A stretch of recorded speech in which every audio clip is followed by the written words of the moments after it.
Well, we're very interested in when people go into flow, when time stops for them, when learning is at its best, when they're completely absorbed in what they're doing.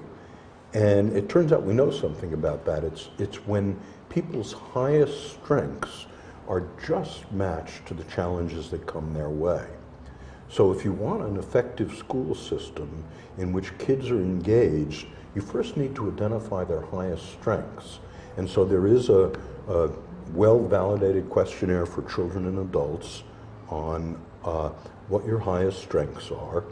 And the object is to find out your highest strengths, kindness, gratitude, fairness, and then to build your life around them and let those highest strengths meet the difficulties that come your way. So you focus not so much on fixing your broken bits, you focus a little bit more on going with the things that you're good at. Is that the idea? Yeah, so fixing the broken bits is important, and I spent 35 years of my life fixing the most broken bits I could find: suicide, post-traumatic stress disorder, and depression. But the problem about the broken bits is once the person falls off a cliff and you summon the ambulance, there isn't much you can do.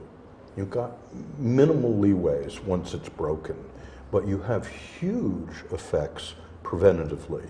So in fact, the history of medicine, the history of public health, is not a history of cure. It's a history of prevention.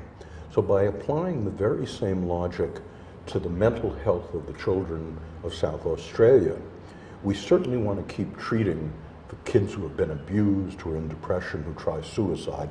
I'm all for that. I've spent my life doing that.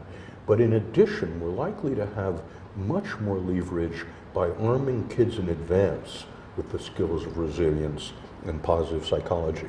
The evidence in 21 replications is that children who first learn the resilience skills as they go through puberty have less depression and less anxiety. Ah, so this is that idea of psychological immunization you've been talking about here. Yes, one of my most inspiring moments was a conversation with Jonas Salk when he was an old man, and we were talking about the development of the Salk vaccine.